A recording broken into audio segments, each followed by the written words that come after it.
Inna ad-dina 'inda Allahil Islam. Assalamualaikum warahmatullahi wabarakatuh.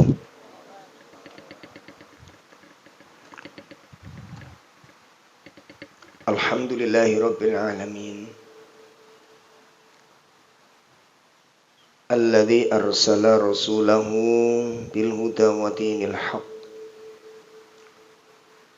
liyudhhirahu 'alad dini kullih walau karihal musyrikun. Asyhadu an la ilaha illallah wahdahu la syarikalah wa asyhadu anna Muhammadan abduhu wa rasuluh. Allahumma salli wa sallim wa barik ala nabiyyina Muhammadin wa ala alihi wa ashabihi wa man tabi'ahum bi ihsanin ila yaumiddin. Ya ayyuhalladzina amanu taqullaha haqqa tuqatih wa la tamutunna illa wa antum muslimun.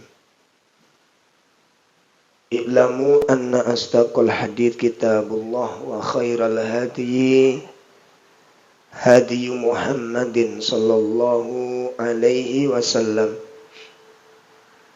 wa syarrul umur muhdatsatuha wa kullu muhdatsatin bid'ah wa kullu bid'atin dhalalah wa kullu dhalalatin finnar.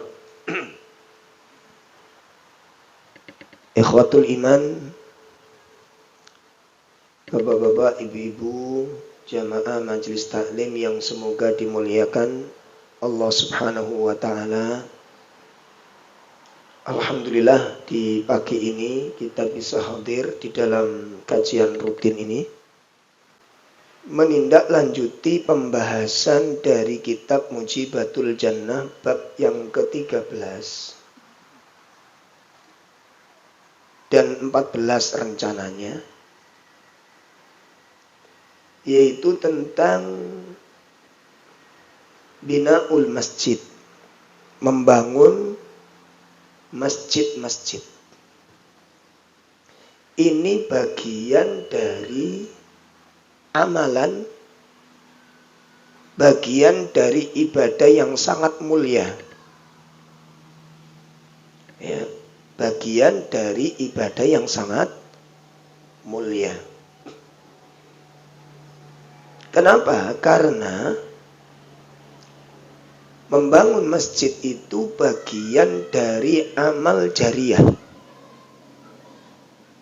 yang mana sebagaimana telah kita ketahui bahwa keutamaan amal jariyah itu masih berlaku walaupun yang telah beramal ini meninggal dunia. Sebagaimana telah dijelaskan oleh Nabi sallallahu alaihi wasallam, idza mata ibnul adam inqata'a amalu. Apabila anak Adam telah meninggal dunia, maka terputus amal-amalnya yang biasa dia amalkan. Artinya apa? Kematian itu penutup dari semua amal ibadah kebaikan. Sudah sampai di situ kebaikan kita ini. Illa min talatin, kecuali 3 perkara itu. Kecuali 3 perkara. Yang artinya apa? Walaupun orang yang berlaku amal ini sudah meninggal, amal ini masih mengalir pahalanya. Sementara amal-amal yang lain hilang, sudah habis. Sholat kita terputus, ya sampai di situ sudah sholat kita. Jadi satu misal nanti sore kita mati gitu ya, udah habis amal.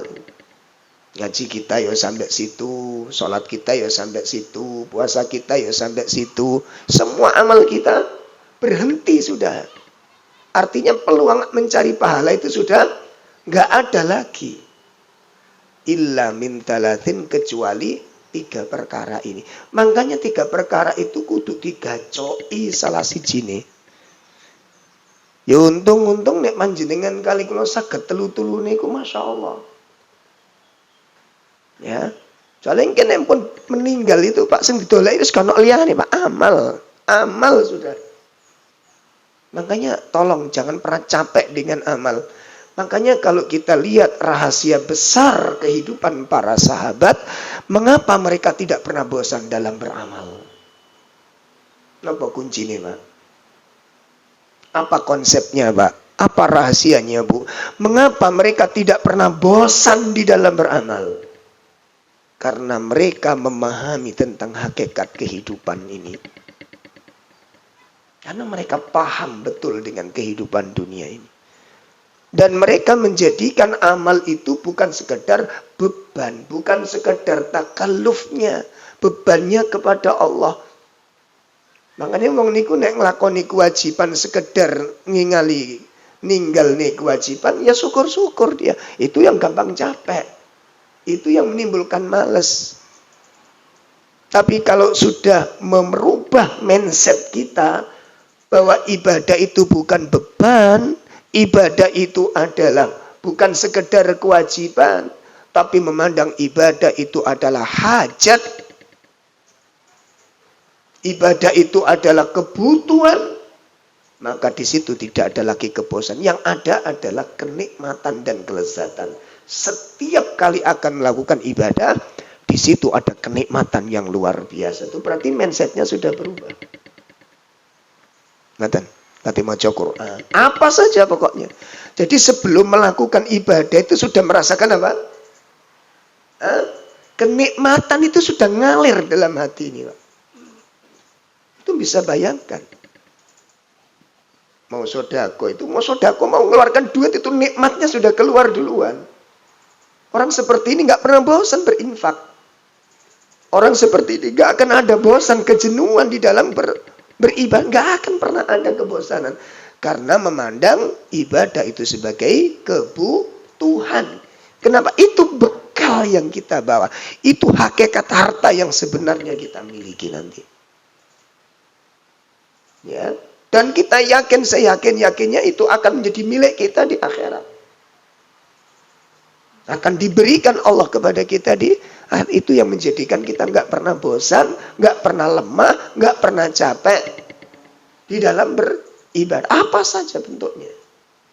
Itu rahasia. Kenapa para sahabat antum lihat para sahabat ketika dalam beribadah. Nggak ada tanda-tanda capek, bosan, lesu, itu nggak ada, ikhwan.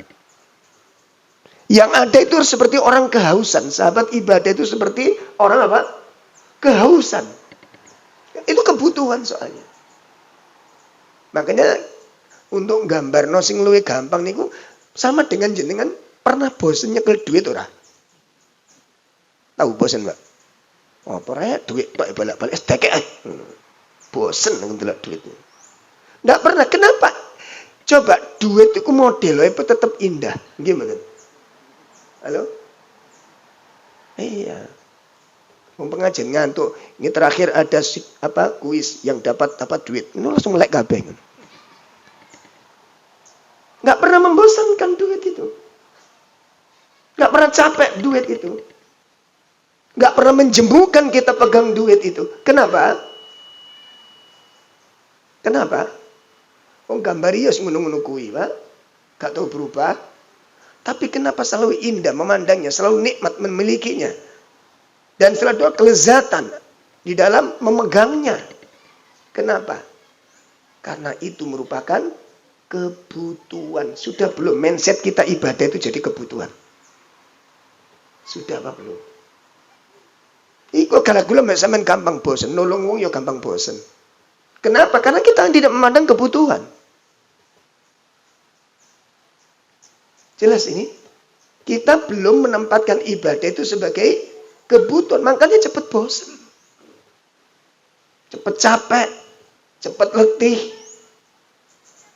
sehingga tidak ada gairah untuk menambah dalam meningkatkannya, karena tidak memandang, belum menempatkan ibadah sebagai kebutuhan, pembekalan paling utama di sisi Allah.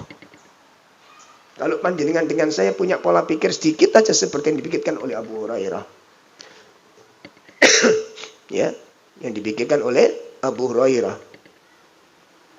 Beliau mengatakan, perjalananku ini sebentar lagi akan panjang. Sementara bekal yang aku siapkan sangat sedikit. Antum bisa kalimat ini bisa kita jadikan pegangan. Seorang Abu Hurairah. Seorang Abu Hurairah, penulis hadis terbanyak. Yang hidupnya dilimpahkan dan dikorbankan untuk mendapatkan dan mengumpulkan hadis. Sampai direwani kelaparan dan kemiskinan. Itu punya statement ketika akan meninggal dunia. Perjalananku ini akan panjang. Sementara bekalku itu sangat amat sedikit. Itu Abu Hurairah. Terus bagaimana aku lambek sampean ini? Apa bekale, Pak? Akhirat niku duduk dulinan. Akhirat itu bukan kisah dongeng mistik. Tapi satu episode yang kita akan jalani dan kita sedang berjalan menuju tempat itu. Apa bekal yang paling utama yang sudah kita siapkan hari ini? Tak main-main dunia akhirat itu. Surga neraka itu bukan mainan. Ya. Kalau kita lihat bagaimana para sahabat membeli surga itu. Dijual dirinya. Dikorbankan hartanya. Makanya kalau kita punya mengikrarkan diri mengikuti jejak sahabat, males itu gak cocok belas nih Pak. Roto antep titik ngomongnya. Apa kurang antep bisa? Gak cocok belas gitu loh. Gak ada sahabat pemalas ibadah itu.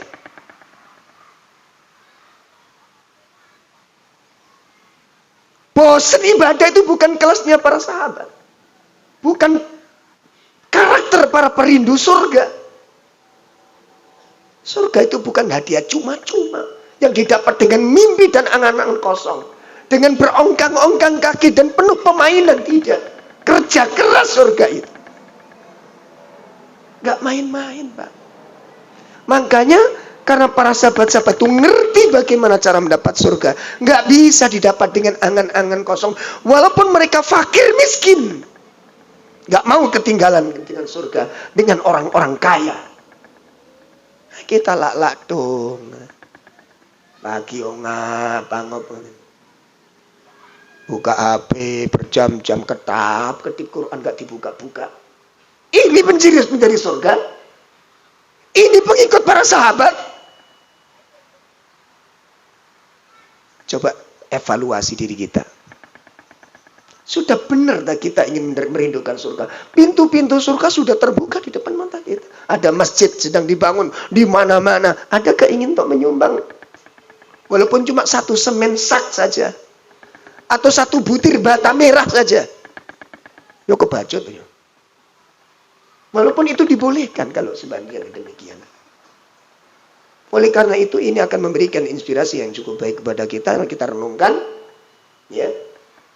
Dalam mencapai keridhaan Allah. Dan untuk mencari pahala yang besar di sisi Allah subhanahu wa ta'ala.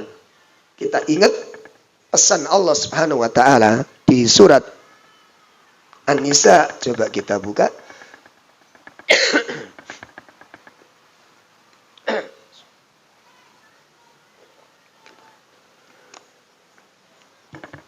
Ya, kita buka surat An-Nisa pada ayat 123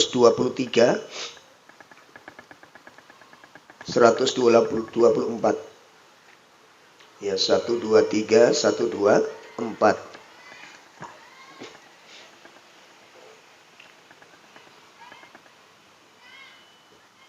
Dan 125 ada 3 ayat yang cukup menarik untuk kita renungkan sebagai pembuka kajian kita pagi ini. A'udzu billahi minasyaitonir rajim. Laisa bi amaniyikum wala amaniyi ahlil kitab. من يعمل سوءا يجز به ولا يجد له من دون الله وليا ولا نصيرا ومن يعمل من الصالحات من ذكر أو أنثى وهو مؤمن فأولئك يدخلون الجنة ولا يظلمون نقيرا ومن أحسن دينا ممن أسلم وجهه لله وهو محسن واتبع ملة إبراهيم حنيفا واتخذ الله إبراهيم خليلا. Ya, ada terjemah.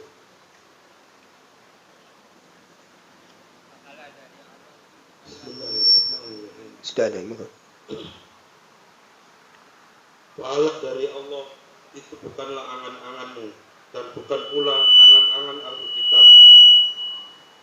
Barang siapa mengerjakan kejahatan, niscaya akan dibalas sesuai dengan kejahatan. Iya, terus. Dan dia tidak akan mendapatkan pelindung dan penolong selain Allah. Terus. Dan barang siapa mengerjakan amal kebajikan, baik laki-laki maupun perempuan, sedang dia beriman, maka mereka itu akan masuk ke dalam surga dan mereka tidak dizalimi sedikit pun. Kemudian. Dan siapakah yang lebih baik agamanya daripada orang yang dengan ikhlas berserah diri kepada Allah, sedang dia mengerjakan kebaikan dan mengikuti agama Ibrahim yang lurus, dan Allah telah memilih Ibrahim menjadi kesayangannya. Masya Allah. Barakallahu fikum. Pada ayat 123 itu menjelaskan bahwa al-jannah, surga itu tidak bisa kamu dapatkan dengan angan-angan kosongmu dan juga angan-angan kosong ahli kitab. Perhatikan, surga tidak bisa diperoleh dengan al-amani. Amani niku angan-angan kosong. Apa sing dimaksud angan-angan kosong niku, Pak? Angan-angan kosong niku rumangsa dadi wong apik ning gak tau nglakoni apik. Pun jelas? Ya. Jadi kalau kita menyatakan kami orang baik, tunjukkan kebaikan apa yang sudah kita lakukan. Nek ngaku-ngaku dadi wong akeh sak pirang-pirang wong sing ngaku-ngaku dadi wong apik niku. Ning kula mbek sampean nglakoni apik iku apik sing ya apa? Surga itu enggak bisa diperoleh dengan cara seperti itu. Ya. Maka ayat berikutnya mengatakan barang siapa yang berbuat keburukan yujzabi, dia akan diberi balasan keburukan tersebut. Walaupun dia beranggapan dirinya orang yang baik, delokon amalmu, delokon kelakuanmu. Lihat perilakumu. Lihat tingkah lakumu. Waktumu itu kamu habiskan untuk apa? Itu yang akan menjadi balasan bagimu. Dudu angen rumangsamu. Sampun jelas? Jadi orang diberi pahala di sisi Allah Ta'ala itu bukan karena angan kosong. Dan para ulama menyebutkan al-amani itu bagian dari talbisul iblis. Napa talbisul iblis niku? Jebakan-jebakan syaitan.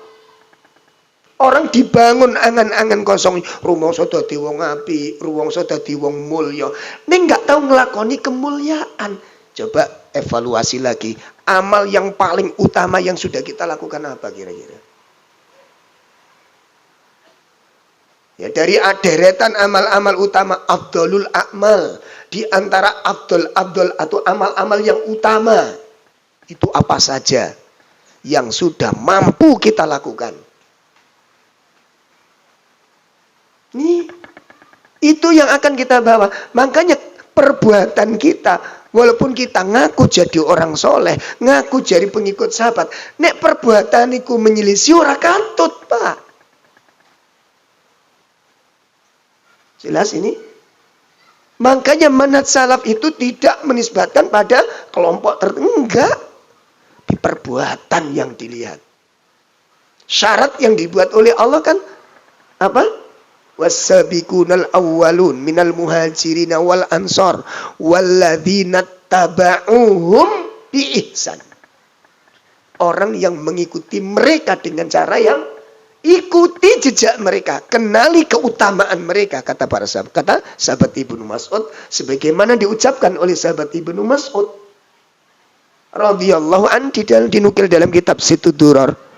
Fa'tarafuhum, kenali mereka. Fa'arifuhum, kenali mereka. Para sahabat, kenali sahabat itu. Apa yang perlu dikenali? Fadlahum, keutamaan mereka. Min akhlaqihim, akhlak-akhlak mereka, keutamaan ibadah mereka coba dikenali. Ya. Kita mulai dari asyratul mubasysyiruna bil jannah, 10 sahabat yang dijamin surga oleh Nabi. Kita mulai dari 10 sahabat. Siapa saja? Abu Bakar, Umar, Utsman, Ali, dan seterusnya. 6 hari di sana. 10 sahabat ini. Pertanyaan, mengapa mereka dijamin surga? Abu Bakar, bagaimana kita tertarik enggak dengan amalan Abu Bakar? Setelah membaca tarikhnya Abu Bakar, setelah membaca biografinya Abu Bakar, kira-kira apa yang menarik hati kita untuk kita ikuti jejaknya Abu Bakar? Itu hasil dari membaca tarikh. Ojo ngaji tarikh tapi kalau sing tertarik belas. Masya Allah, goda-godek tok gak ngelmi surga, Pak. Masya Allah, la haula wala quwata illa billah. Kekaguman para sahabat itu ora ono artine nek gak diikuti jejake. Gitu loh. Makanya kalau pemain sepak bola kan mesti ono idola loh. Idola sapa? Oh, si fulan. Kenapa? Tendangannya, Mas. Giringannya, Mas. Permainannya, Mas. Skillnya, Mas. Kan gitu. Sekarang dari sahabat siapa idola kita? Kalau idol Abu Bakar, Ustaz, apa yang antum idolakan? Coba, Umar, Ustaz, apa yang kamu idolakan? Yang kamu bekaskan dalam diri untuk mengikuti Umar bin Khattab, Utsman bin Affan, Ali bin Abi Thalib, Hamzah, dan seterusnya. Apa yang membuat kamu teridola dengan mereka? Dan apa yang membuat menarik hatimu? Dan apa yang kamu inspirasikan untuk dirimu? Itu namanya mengikuti jejak sahabat. Itu yang mengikuti jejak sahabat. Hidupkan amal mereka sebagaimana Abu Bakar menghidupkan sunnah Nabi. Tidak mau ketinggalan satu pun kebaikan dari yang diamalkan oleh Nabi. Itu namanya jejak, mengikuti jejak generasi terbaik itu. Nah, oleh karena itu Bapak-bapak Ibu sekalian, maka pada ayat yang ke 125 disebutkan wa man ahsanu dinan mimman aslama wajhahu lillah.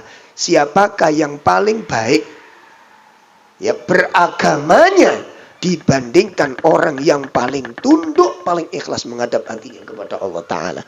Itu disebutkan oleh Senasir Asadi bahwa tidak ada seorang pun agama yang lebih baik dibandingkan orang yang paling taat ke dalam agamanya ini. Jadi orang yang paling bagus agamanya siapa? Itu organisasi keliru. Makanya mau nek kantung organisasi niku ya. Ini bukan kok samino iku anti organisasi ngono lah. Tapi bukan di situ. Akhirnya letaknya kan orang lihat, oh dia siful, akhirnya jadi caci makian di sana. Seakan organisasi itu segala-galanya. Bukan lagi menjadi wadah, tapi menjadi satu kebanggaan di sana. Tidak, jemaah. Waman ahsanu dinan, itu patokan yang kita pegang. Siapakah yang paling bagus agamanya dibandingkan orang yang paling taat kepada Allah Ta'ala, yang paling berserah diri, yang paling ridho hatinya untuk menerima syariat ini, dan dengan ikhlas dihadapkan dirinya untuk taat kepada aturan-aturan. Itu orang yang paling bagus agamanya. Jelas? Nah, oleh karena itu kesempatan emas bagi kita, kalau sekarang ada masjid, ini pas pembahasan tentang masjid. Nanti akan kita bahas pula di antara amal-amal yang utama. Soalnya kadang-kadang kita ini jamaah ini ngeten, Pak. Lagi bahas opo gitu ya. Langsung kesengsem ke sana semuanya. Kayak kemarin beberapa bulan tuh saya terima sumur tok pokoknya. Ternyata saya cari rahasia, oh ternyata baru dibahas Ustaz Syafiq. Ono kajian Ustaz Taufik membahas keistimewaan sumur. Kuwabe Pak Ustaz titip duit untuk jariah sumur lho Ustaz. Bu niki sumure mari Bu kari jedinge Bu. Sumur. Yes musuh mak-mak repot. Tak delok wala kesengsem kajian. Sedekah jariah itu tidak hanya berupa materi saja, bentuknya nanti Pak. Jelas ya? Jenengan ambil anak asuh untuk tahfiz Quran itu enggak wanteng nih Pak. Saya ikut donasi beasiswa anak-anak sekolah rumah Quran, ikut. Ngono lho. Jadi orang tua asuh, untuk sebagian sumure sing sebagian santri nih, sumur tok sapa sing ngombe. Halo? Jelas ya? Santrinya digarap. Kenapa? Ilmunya luas nanti Pak. Itu jauh lebih mulia lagi nanti. Ya. Bon. Sekarang mari kita lihat poin ke-13, jalan yang mengantarkan kita ke dalam surganya Allah Subhanahu wa taala.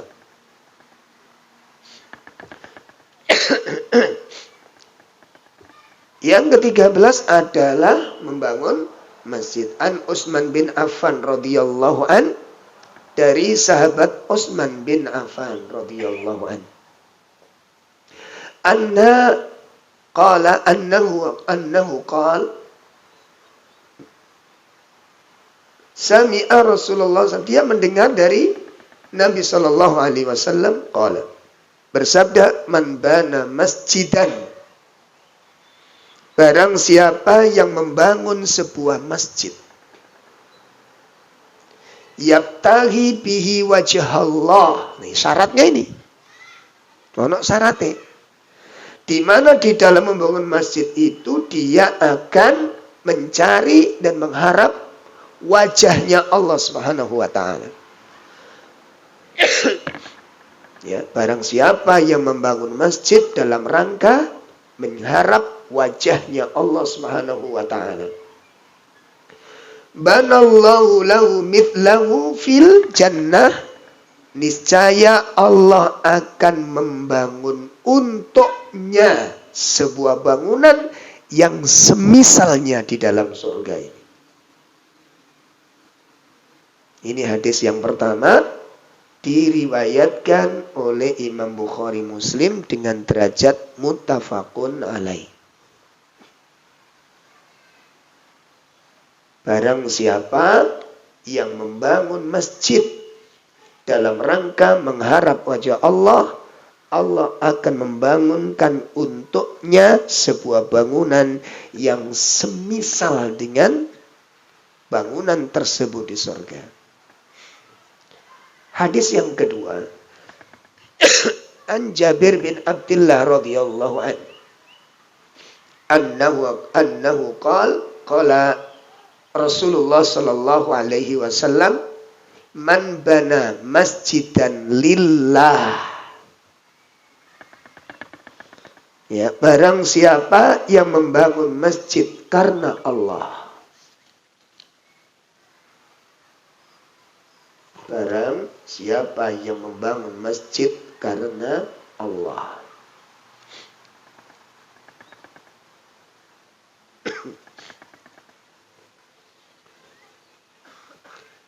Kamaf hasin qotatin, meskipun hanya sebesar sarang burung. Meskipun hanya sebesar sarang burung. Au asghar, bahkan lebih kecil darinya. Bahkan lebih kecil darinya. Ya. Maka banallahu lahu, Allah akan membangunkan untuknya baitan fil jannah. Sebuah rumah di surga. Barang siapa yang membangun masjid, ya, yang sebesar apa? Sarang burung atau lebih kecil darinya, niscaya Allah akan membangunkan rumah di surga. Hadis diriwayatkan oleh Imam Ibnu Majah dan juga imam-imam yang lainnya. Nah, jamaah sekalian yang dimuliakan Allah, pengertian kalimat dari membangun masjid sebesar sarang burung ini kata kiasan. Kata kiasan. Dijelaskan oleh para ulama bahwa yang dimaksud itu berapapun yang mampu kamu sumbangkan dalam rangka berdirinya masjid. Dalam rangka tegaknya sebuah rumah Allah Ta'ala. Itu yang dimaksud penjelasan hadis Nabi sebesar sarang burung. Jadi bukan kok tiba-tiba nggak sampai gawe dhewe bekute ngono ya. Sak apa jenenge? Sak kupon. Bukan begitu pengertiannya, itu pengertian berapapun yang mampu kamu berikan, yang kamu sumbangkan untuk membangun masjid itu, di situ akan diberi. Masuk bagian dari hadis secara umum. Sakitipun pahami? Jadi nggak usah takut ada 10.000 masukkan kotak infak yang khusus masuk masjid 10.000. Mampunya di situ. Karena sebagaimana kita tahu ekonomi kita macam-macam, Mbak. Ya, jadi nanti kalau Pak, saya cuma bisa 10.000. Mas, bangun masjid 10.000. Oleh WC nih kamu. Ya jangan begitu. Sakitipun pahami nih. Jadi jangan remehkan sekecil apapun infak yang akan diberikan saudara-saudara kita untuk masjidnya Allah Subhanahu wa taala. Dengan catatan ketika dia infakkan dan sedekahkan itu semata-mata mencari ridho Allah Subhanahu wa ta'ala. Loh, apa ada orang membangun masjid bukan karena Allah Ta'ala? Ada. Di zaman Nabi sudah terjadi masjid yang dibangun oleh orang munafik yang disebut oleh Nabi sebagai masjid Dirar. Ada di antara ikhwan-ikhwan kita lagi bangun masjid, sudah berdiri bangun, di sampingnya 50 meter dibangun masjid lagi. Untuk apa? Untuk menutup dakwah sunnah ini. 50 meter, bukan 100 meter, Pak. 50 meter di samping masjidnya teman-teman, berdiri masjid di sana. Masya Allah. Malah ada saya ngajar ini sekarang ngajar. Dempet satu tembok, Pak. Satu tembok, Pak. Jadi air gerojokan itu udah di situ. Iki ya opo biyen bangun aku ya ora ero ya sana. Allah, saya diundang kajian di situ, saya datang, kok kaget saya. Waktunya adzan, bukan waktunya Mas. Masjid sebelah. Loh, kan dia jejer. Hah? Ya Allah, tadi ini adzan rundingan, Pak. Gantian dhisik sapa? Ya Allah, iki opo ceritanya? Saya belum nanya asal usul iki piye pire. Dadi tembok niku dadi satu, Pak. Jadi cuma gandeng demplat itu sudah. Ya. Kalau di teman-teman ada di mana? Wakil itu, mana wakil ya? GPI ya? Masya Allah, sing sabar. Pondone sabar. Sabar itu nikmat. Ya. Maka yang demikian ini tidak akan diterima ibadahnya. Seberapapun masjid yang dibangun, karena bukan Allah Subhanahu wa taala. Mari kita lihat.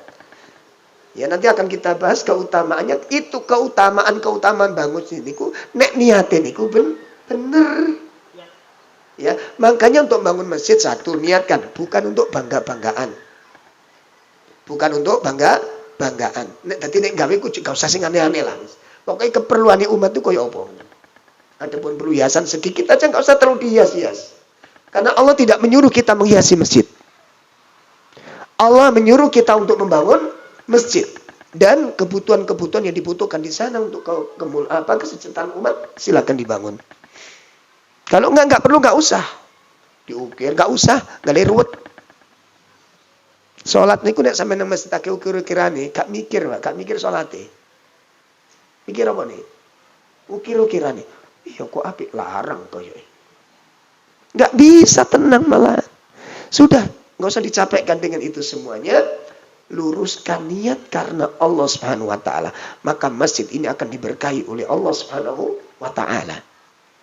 Ya, mari kita lihat ayat-ayat yang menyinggung masalah ini. Sebelum kita bahas tentang keutamaan membangun masjid. Ada beberapa keutamaan yang luar biasa. Kita buka surat At-Taubah. Ayat 109. Ya, surat At-Taubah ayat 109. Afaman assasa bunyanahu ala taqwa minallahi wa ridwanin khairun amman assasa bunyanahu ala safa jurufin harin fanhar bihi fi nari jahannam wallahu la yahdil qawmad dhalimin. Ya. Surat 9 ayat 109. Oh,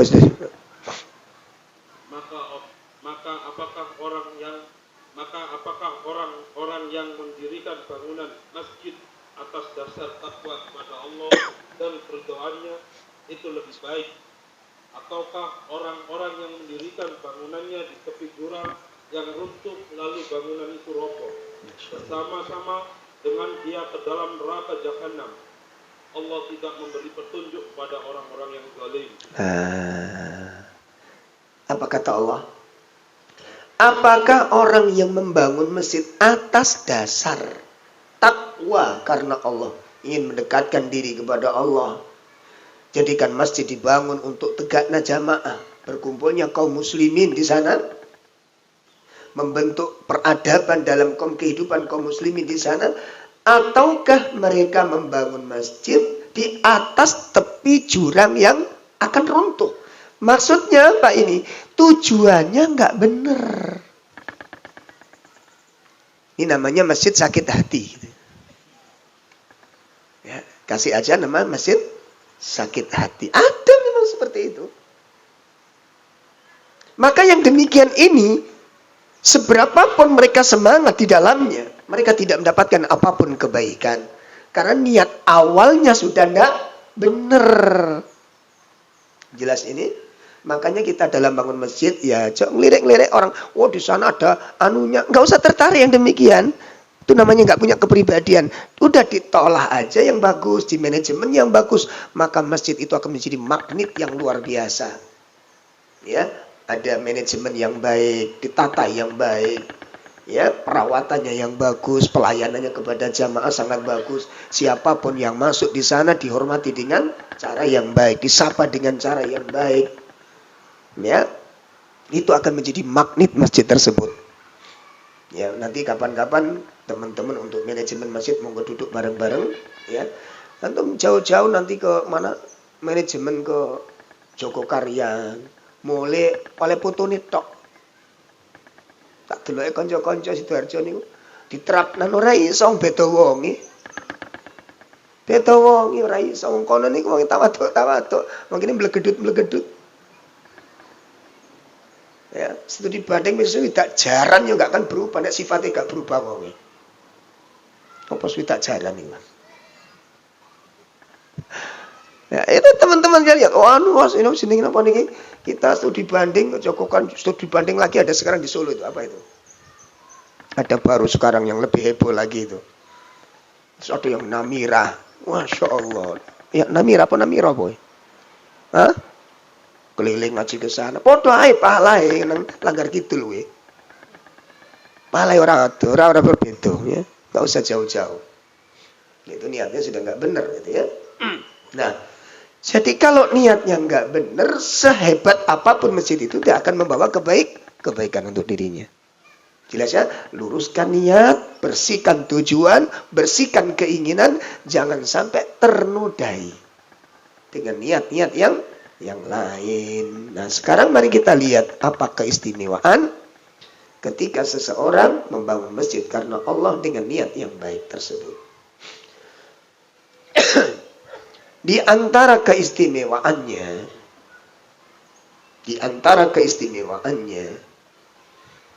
yang pertama, sebagaimana hadis tadi dari Jabir bin Abdullah bahwa orang yang membangun masjid artinya ikut berpartisipasi. Ini kalau kelas kita kan berpartisipasi, Pak. Jadi bukan pembangun masjid. Kalau orang-orang Saudi, muhsinin Saudi itu satu masjid satu orang, Pak. Kami dulu ada di yayasan tersebut soalnya. Saya ada di yayasan tersebut.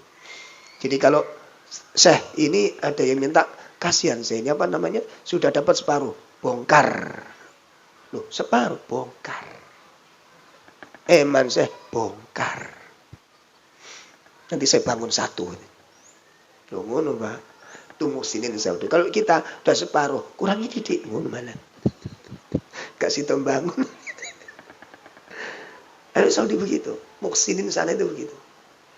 Kalau nalangi renovasi nggak mau, harus membangun satu masjid, satu paket dengan kamar mandi, biasanya begitu ya. Nah, maka kalau kita itu bagian dari ikut berpartisipasi dalam membangun masjid sebagaimana telah disebutkan oleh hadis yang kedua tadi, mereka akan mendapatkan satu bangunan rumah di dalam surga. Pertama, itu bagi yang tertarik. Sekali lagi, yang tertarik ingin mendapatkan rumah di surga, silakan berpartisipasi di dalam membangun masjid.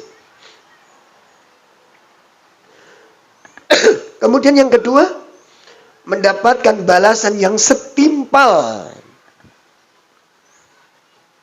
Yang kedua, Pak, mendapatkan pahala yang setimpal sebagaimana hadis yang pertama yang diriwayatkan oleh Imam Bukhari Muslim. Kemudian yang ketiga,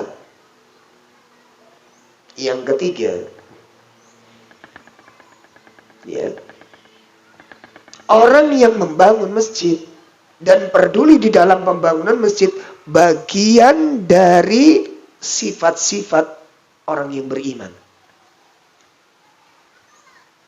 Itu bagian dari sifat-sifat orang yang beriman. Allah Subhanahu wa taala menyebutkan hal ini di surat At-Taubah ayat 18. Allah Subhanahu wa taala berfirman, surat At-Taubah ayat 18. Innama ya'muru masajidallahi man amana billahi wal yawmil akhir wa aqamas salata wa ataz zakah wa lam yakhsha illallah fa'asa ulaika ay yakunu minal muhtadin. Iya.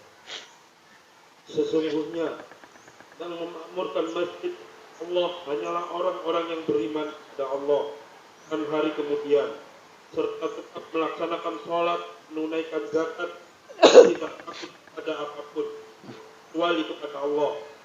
Maka mudah-mudahan mereka termasuk orang yang mendapatkan petunjuk. Masya Allah, ini ya. Allah Subhanahu wa taala menyebutkan bagian dari tanda-tanda iman seseorang.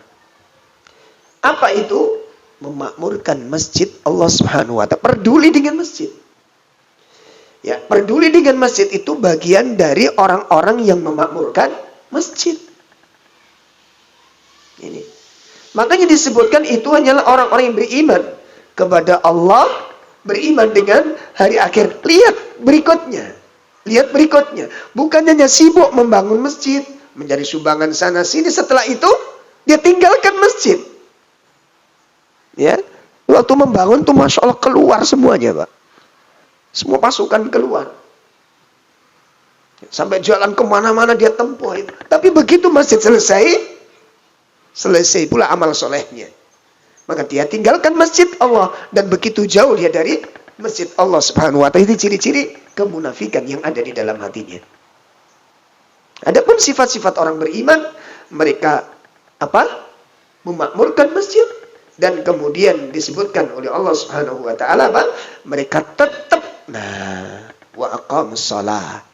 Mereka tetap menegakkan salat. Kemudian mereka tetap menunaikan zakat dan mereka tidak takut kepada apapun kecuali kepada Allah Subhanahu wa taala. Ini yang dimaksud takut ibadah. Karena takut itu ada berapa? 1, khauful ibadah. Ya, khauful ibadah. Yang kemudian khaufus sirri. Jadi bukan cuma nikah aja yang sirri. Ya. Khaufus sirri. Khauf sirri ini pripun? Takut yang tersembunyi. Itu nanti bisa masuk ke dalam penyakit syirik, Pak. Sebagaimana apa? Orang takut kepada penghuni kubur. Itu namanya khaufus sirri. Jelas? Nah, jadi kalau antum nanti lewat di kuburan sik wedi, berarti durung bener imane sih. Maca ayat kursi, Al-Ikhlas, ono kresek-kresek Al-Fatihah, ono gelodak Al-Baqarah keluar. Ya, ada angin ribut idza zulzilatil ardu keluar semua. Itu tanda-tanda imannya masih belum benar. Antum yakin orang mati hidup lagi? Benar? Benar. Kalau lewat kuburan yang gelap gimana? Nah kan mulai mikir mana. Mari ngetes iman itu gampang jadi, Pak. Saya mantan baru dulu habis pengajian sama istri tak lewatkan kuburan. Kan jalan itu ada 2 ke rumah itu, Pak. Dari tempat pengajian. Jalan agak jauh, belat kampung, Pak. Jadi keramaian. Ini jalan pintas, agak cepat, lebih cepat. Tapi ada kuburan nih. Tapi kuburan itu sunyi, jauh dari keramaian. Nah, akhirnya saya lihat kuburan itu pelan-pelan. Istri saya jubit saya tuh, nang cepat. Apa kok kena-kena? Uji nyali ya. Allah, itu tandanya masih belum benar. Itu namanya khaufus sirri. Kenapa? Takut yang ditanya, sampean yakin gak yakin? Tapi orang sing diweden hasil sama tadi apa terusan?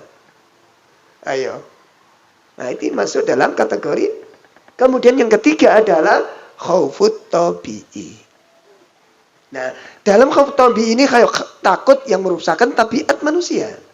Contohnya apa? Takut dengan binatang buas. Takut boleh. Ojo gaya ayat iki sampean. Jelas?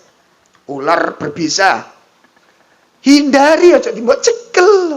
Terus sampean ayat iki sampean wala yakhafuna illallah. Keliru dimut sampean. Iya, ini salah kaprah di dalam menerapkan ayat. Masuk kandang buaya, wala yakhafuna illallah. Tadi begetel. Itu boleh takut. Ada orang gila marah bawa pentung, ya jangan deket-deket. Anak preman mabuk bawa senjata, minggir. Ojo nggak dalil. Bunuh diri antum. Takut begini boleh apa enggak? Dosa apa enggak? Enggak, itu takut yang merupakan tabiat. Ya. Sama istri, kalau tengkar sama suami, ojo nyecret, Bu. Tahu nyecret? Apa nyecret itu apa bahasa gini, Mas? Meweli. Kemarin ada kasus, suami istri tengkar. Suami itu enggak kepingin mukul. Dan memang didiamkan istrinya, didiamkan memang, sengaja didiamkan. Biar kapok katanya. Nah si istri itu mending aku ini keplokan timbangannya dinenong ini. Ngomong pas tukar, pas mau demam pengini. Terakhir puncak-puncaknya, ayo Mas, sampean omongi sing salah kundi. Gak jawab sing lanang, muangkel soalnya. Kulo 4 Ustaz, akhirnya kulo kancingi pintu kamar saya, tambah mangkel istri saya, jendela saya dipecah. Terus teriak-teriak dia. Teriak yang beripun. Aku timbang sampean meneng nong ini keplok kono. Ketepaan ngono. Wah dikeploki karo sing wedok, sing lanang niku. Ya sampeyan yo gak genah, Pak. Nang njaluk lho ya apa? Dia termasuk suami yang setia. Menuruti apa yang kalau nggak genah sampeyan itu. Akhirnya si istrinya trauma sampean. Nah sampean ngaplok ini ping piro? Nggih lumayan kathah. Ya jangan, makanya kalau udah kondisi begitu jangan dipancing-pancing ya. Wis pukulun enggak wedi, jangan begitu, orang marah itu bisa terjadi sesuatu, hilang akal sehatnya. Nah, jadi termasuk keutamaan daripada membangun masjid apa tadi? Orang yang memakmurkan tanda-tanda orang yang beriman. Ini keutamaan. Kemudian yang keempat,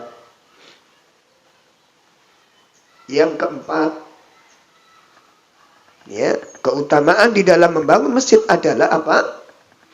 Termasuk afdalul a'mal.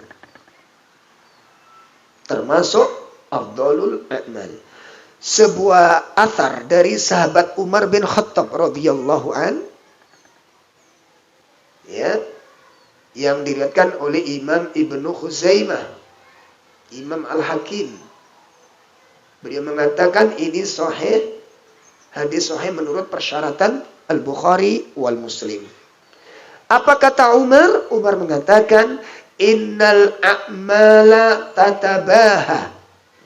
Sesungguhnya amalan-amalan itu saling membanggakan diri antara yang satu dengan yang lainnya.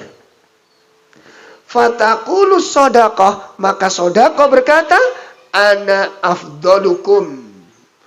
Akulah yang paling utama di antara kalian. Akulah amalan utama di antara kalian. Maka sedekah memang memiliki kedudukan yang sangat tinggi di sisi Allah Subhanahu wa taala. Kemudian yang kelima, bahwa membangun masjid termasuk bagian dari pahala yang terus mengalir. Pahala yang terus mengalir.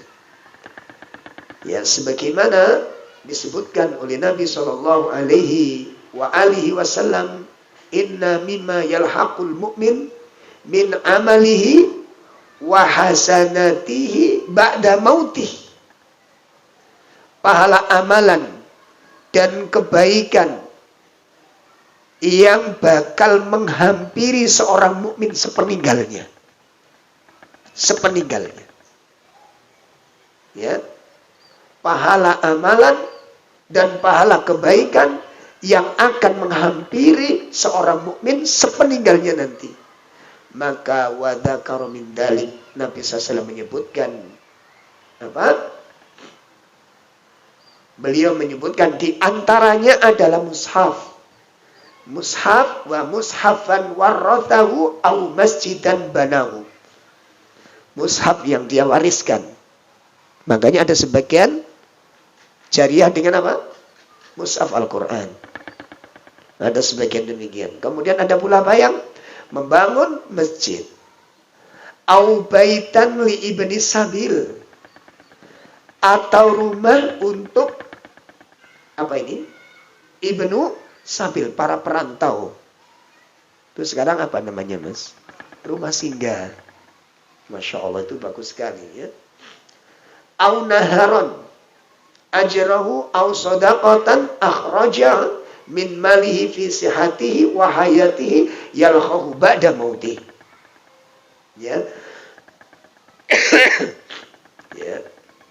Ya, membangun rumah yang orang-orang yang safar atau rumah singgah, sungai yang ia alirkan, atau sedekah yang ia keluarkan dari hartanya dikala sehat dan hidupnya, maka ia akan bakal menghampirinya sepeninggalnya nanti. Maka di sini jamaah sekalian, di antara amal-amal sedekah yang utama, apa saja di antara amal-amal sedekah yang utama? Di antaranya yang pertama adalah sedekah jariyah. Yang paling utama, sedekah yang paling utama. Apa yang pertama? Sedekah jariyah.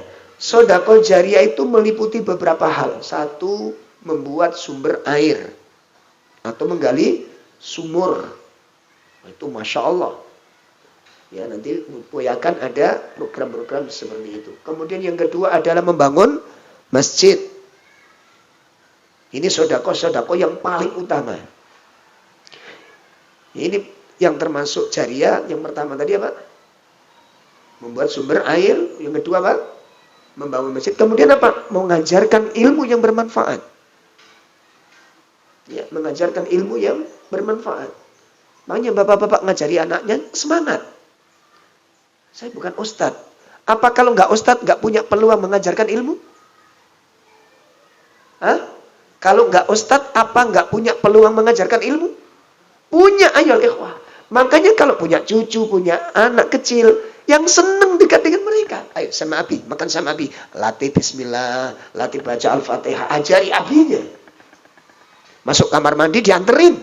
Di situ diajarkan cara adab masuk kamar mandi. Yang senang dampingin anak. Itu peluang kita untuk melakukan amal.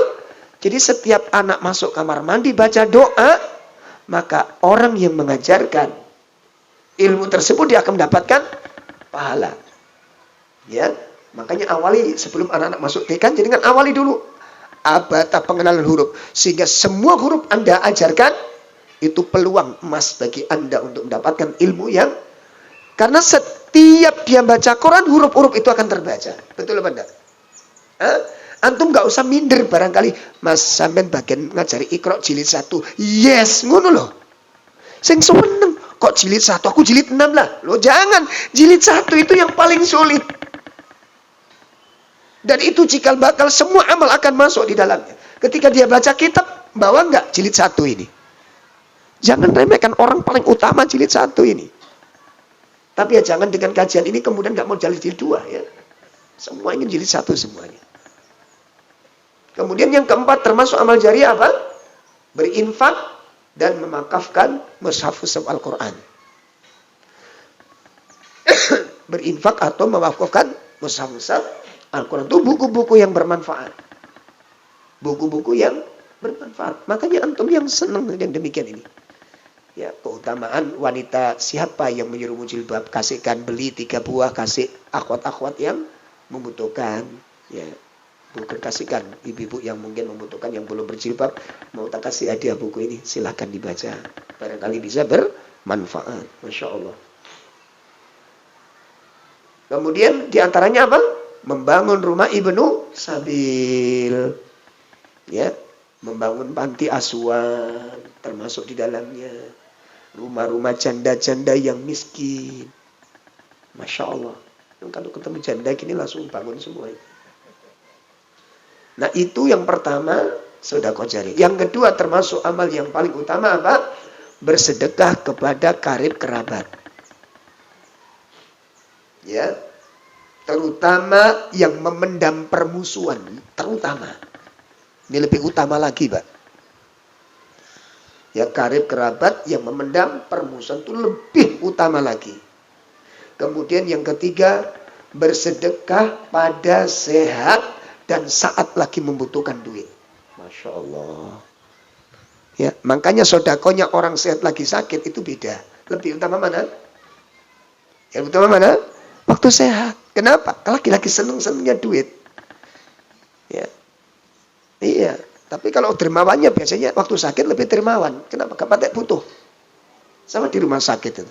Kata istrinya, ya ini ada roti sampai makan, enggak usah. Udah bagi-bagikan ke tetangga itu. Itu ada tetangga-tetangga yang opnam, kasih mereka semua. Ayah enggak. Kenapa? Cangkemnya pahit. Coba waktu sehat, ya roti ini sodakono. Ojo. Gitu ya naku. Ya. Maka ketika Nabi ditanya, ya Rasulullah, sedekah paling utama di saat kamu sedang sehat dan saat kamu senang dengan harta. Itu yang keberapa?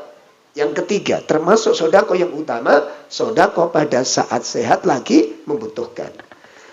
Ya. Kemudian yang keempat, termasuk sedekah yang paling utama adalah sedekah yang dikeluarkan pada saat memiliki harta yang sedikit dan pas-pasan. Nah, ini Masya Allah ini. Ini perjuangan jamaah. Jadi kalau orang yang miskin, pas-pasan hartanya. Kerja rok-rok asem. Apa rok-rok asem ini? Tutup ngerok wite asem ya. Kadang kerja, kadang enggak. Tapi infak itu yang utama. Ini dahsyat sekali sodakohnya orang seperti ini.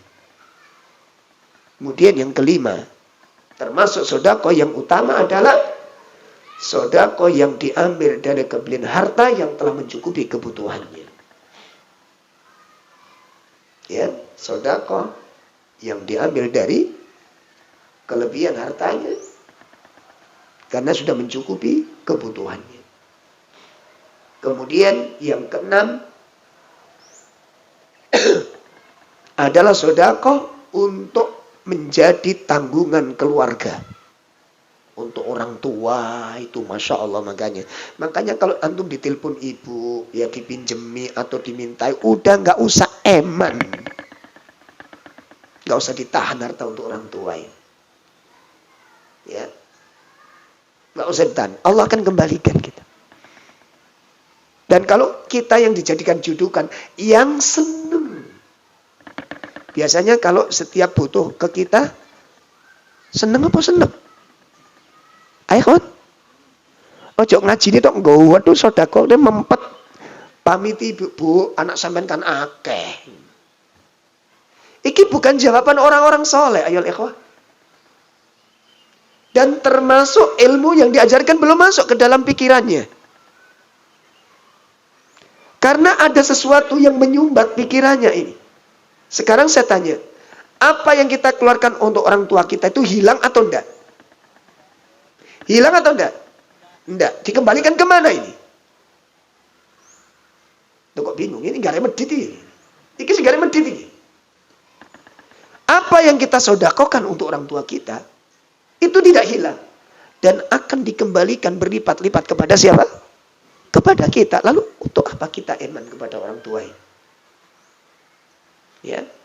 Makanya gak usah heran-heran kalau ibu, kalau butuh sesuatu, telepon saya. Terus, ya telepon doain. Tak jalan sumbangan. Astagfirullah. Oh, ya elah, ya, seneng dengan orang tua yang seneng ya. Ibu alhamdulillah, ibu melibatkan saya bersyukur ibu melibatkan saya. Yang seneng. Yang seneng. Ngajak mari ngaji tambah enggak genah hubungan sama orang tua. Ini enggak benar ya. Enggak benar. Kemudian termasuk sodako yang utama yang ketujuh adalah sodako secara sembunyi-sembunyi. Dengan tujuan mencari keridhaan Allah agar tidak menimbulkan ujub. Ya. Tapi aja kemudian dicerita-cerita ya. Sodako kena wong ro terus akhirnya besok diceritakno. Wingi wis teko semen ya. Iya, alhamdulillah. Teko aku tapi gak ojo ngomong ya. Nek kepethuk wong ini Mas, ketak nih. Tak. Sampe niku nglarang wong cerita tapi sampe dhewe cerita. Enggak bener karena riya itu, Pak. Allah ya. Sedekah yang tersembunyi. Kemudian yang ke-8, sedekah yang paling utama adalah sedekah di bulan Ramadan. Ya. Dan di 10 hari pertama Dzulhijjah. Itu sedekah yang paling utama di bulan Ramadan. Ya, makanya saya pesan ke teman-teman yang bapak-bapak, ibu-ibu yang diparingi rezeki lebih, ya. Dadi nek wis awal Ramadan kudu punya rancangan, Pak. Ini saya alhamdulillah beberapa tahun dapat amanah dari beberapa teman ustaz. Saya pesen 15 teman-teman pengajian. Maksudnya data teman-teman miskin 1 bulan saya jamin penuh. Jadi 1 bulan awal itu sudah dikirim 1 karung, Mbak, beras untuk keperluan 1 Ramadan. Masya Allah. Ini ada ikhwan kita. Bukan orang kaya, bukan biasa dia. Mobil nggak punya dia. Ya, tapi nggak usah minta nomornya ya antum ya. Bahaya antum. Bener ini. Ada data 15 ikhwan-ikhwan yang paling du'afa di pengajian ini. Saya nanya ke antum kok semangat kenapa? Coba Ustadz bayangin, kalau ini dimakan orang-orang soleh, istrinya, anak-anaknya, dan dia ahli tahajud, semua pahala di Ramadan saya dapatkan semuanya. Kalau dia itikaf, karena sudah terpenuhi, dia itikaf 10, saya dapat itu. Tolong, teman-teman yang punya kekayaan, antum kelihatan kayanya itu di situ. Di situ, bukan ngaji nggawa mobil, ono urunan mengkeret. Itu penampilan nih kalau wong Supiati ini melarat mengunjungi. Gayane tok kayak wong suke, petenteng, nggawa kontak. Kena infak mengkeret. Sampeyan ero apa jenenge? Binatang apa jenenge? Siput, tahu siput? Apa jenenge? Bekecot, nek dikek uyah, ngerti ya? Jangan seperti ini jadi orang itu. Itu nggak gentle namanya. Kita temukan di sana sini penampilan, tampang orang kaya itu. Tapi begitu dimintai untuk membantu temannya, afwan, butuh duit gak butuh afwan. Gayamu tok esoge kamu ini. Hatimu melarat, hatimu itu. Miskin hatimu itu. Fakir kamu. Nggak layak petentang-petenteng begini. Pun sing petanteng nggak usah sumpah. Ya. Bertaubat kepada Allah. Dikatakan kaya itu di situ ya ikhwah. Sampai saya nangis, nganterin beras nangis, ya Allah. Temen yang tak kasih berat ikut nangis. Loh kok banyak Ustaz? Iya ini untuk 1 bulan Ramadan antum gak kepikiran udah berbuka sahur untuk ini sudah. Ini amanah dari ikhwan ini. Masya Allah sampaikan sama. Nangis ayo ikhwan. Coba di awal Ramadan. Di mana dia untuk mencari beras 2 kilo aja sulitnya. Ini sudah enterin 1 karung. Ini kalau dihitung-hitung Masya Allah itu. Nah orang kaya cuma pantas sih. Ini gak kaya coba bayangin. Dan bisa demikian. Ya, maaf. Mungkin bahasa agak kasar ya. Mohon maaf ya. Ya cewek rada melek ndek. Ngaji tok sampean kalian. Kemudian yang ke-9 adalah sedekah ya kepada teman dan sahabat fisabilillah. Untuk sabilillah. Untuk dakwah. Gak usah mana tuh. Ya. Itu yang ke-9. 10 termasuk sedekah yang utama adalah sedekah kepada tetangga. Pun itu diantara macam-macam sedekah. Nah, jadi kita teruskan keutamaan membangun masjid. Poin yang berapa tadi? Poin ke-5 termasuk amalan yang mengalir. Yang senang ya. Yang senang. Kemudian yang ke-6 keutamaan membangun masjid. Sedekah untuk membangun masjid adalah sebagai naungan di akhirat. Sebagai naungan di akhirat. Masya Allah. Qala Rasulullah sallallahu alaihi wasallam, di mana Nabi SAW bersabda, kullu imri'in fi dhilli sadaqatihi hatta yufsala bainan nas. Setiap orang akan berada di bawah naungan sedekahnya. Masya Allah. Ya, setiap orang akan berada di bawah naungan sedekahnya. Sampai kemudian diputuskannya perkara-perkara di antara manusia. Hadis diriwayatkan oleh Imam Ibnu Khuzaimah dan juga Imam Ibnu Hakim. Dalam riwayat yang lain, inna dhillal mu'min yaumal qiyamah sadaqatuhu. Sesungguhnya naungan seorang mukmin pada hari kiamat itu terletak pada sedekahnya. Masya Allah. Jadi kalau kula mbek sampean ke sedekah terutama di masjid, itu akan menjadi naungan kita di sisi Allah di saat kita tidak ada orang yang mendapat naungan. Salah satu di antaranya adalah as-sedekah. yang bisa memberikan jaminan kepada kita semuanya untuk mendapatkan naungan dari Allah Subhanahu wa taala. Kemudian yang ketujuh, keutamaan dalam membangun masjid adalah memudahkan jalan menuju surga. Ya, memudahkan jalan menuju surga. Ketika Allah sebutkan orang-orang yang bertakwa, yang dijamin oleh Allah Subhanahu wa taala, wasari'u ila magfiratin min rabbikum wa jannatin arduhas samawati wal ard uiddat lil muttaqin. Maka ketika Allah sebutkan orang-orang yang bertakwa yang akan dijamin oleh Allah akan surga yang luasnya demikian itu, Allah sebutkan alladzina yunfiquna fis sarra wad dharra. Orang yang senantiasa menginfakkan hartanya di waktu apa? Di waktu lapang maupun di waktu sempit. Ini termasuk daripada membangun masjidnya Allah Subhanahu wa taala. Kemudian yang kedelapan, akan mendapatkan pahala yang berlipat-lipat gandanya. Allah Subhanahu wa taala berfirman dalam surat Al-Baqarah surah Al-Baqarah 261. Al-Baqarah 261. Allah Subhanahu wa ta'ala berfirman, a'udzubillahi minasyaitonir rajim. Mathalul ladzina yunfiquna amwalahum fi sabilillah kamathali habbatin anbatat sab'a sanabila fi kulli sumbulatin mi'atu habbah wallahu yudha'ifu liman yasha' wallahu wasi'un alim. Ayat.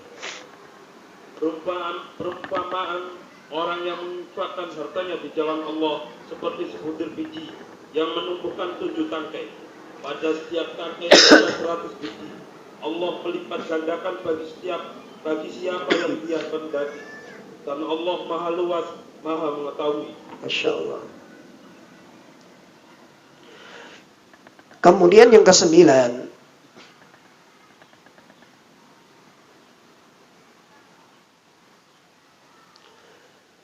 akan menjauhkan dari bencana. Akan menjauhkan dari bencana. Sebagaimana disebutkan oleh Al-Imam Ibnu Qayyim di dalam kitab Min Ajaibis Shadaqah. Di antara keajaiban-keajaiban sedekah, keutamaan-keutamaan sedekah, bahwa sesungguhnya sedekah itu bisa memberikan pengaruh yang menakjubkan untuk menolak berbagai macam bencana. Untuk menolak berbagai macam bencana. Kemudian yang ke-10,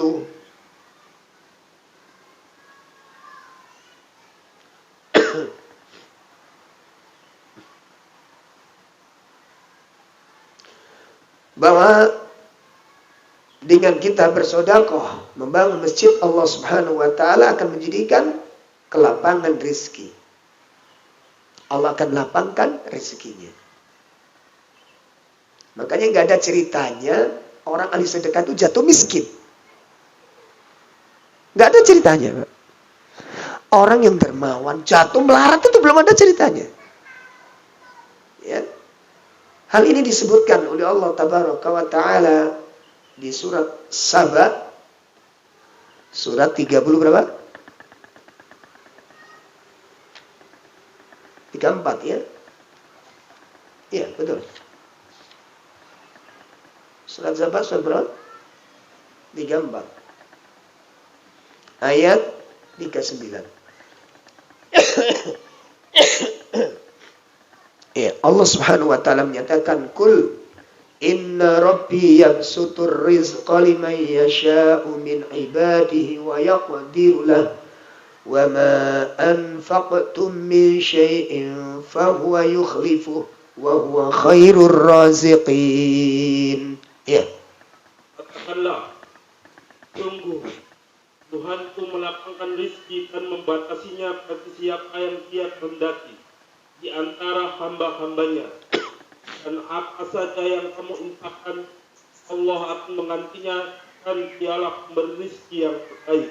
Masya Allah. Ini. Kemudian yang ke-11, bahwa sedekah apapun bentuknya termasuk dalam masjid itu akan menjadikan penghapus dosa. Penghapus dosa. Sebagaimana disebutkan oleh Nabi SAW yang diriwayatkan oleh Imam At-Tirmidzi, as-sadaqah tudfi'ul khati'ah kama yudfi'ul ma'an nar. Sedekah itu bisa menghapus dosa, memadamkan dosa sebagaimana air bisa memadamkan api. Masya Allah, ya. Jadi sedekah itu bisa memadamkan dosa. Artinya menghapus dosa itu. Panasnya neraka akan dipadamkan dengan sedekah itu. Sebagaimana api bisa memadamkan, sebagaimana air bisa memadamkan api. Kemudian yang terakhir,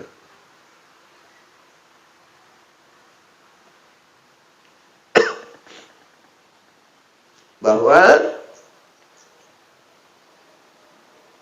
sedekah yang dilakukan oleh seorang mukmin, terutama di tempat-tempat yang mulia, itu bisa menjadi sebab bertambahnya umur.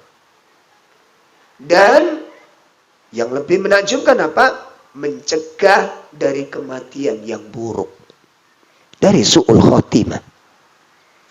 Sebagaimana yang telah disebutkan oleh Nabi SAW dalam sebuah hadis yang diriwayatkan oleh Imam At-Tabrani.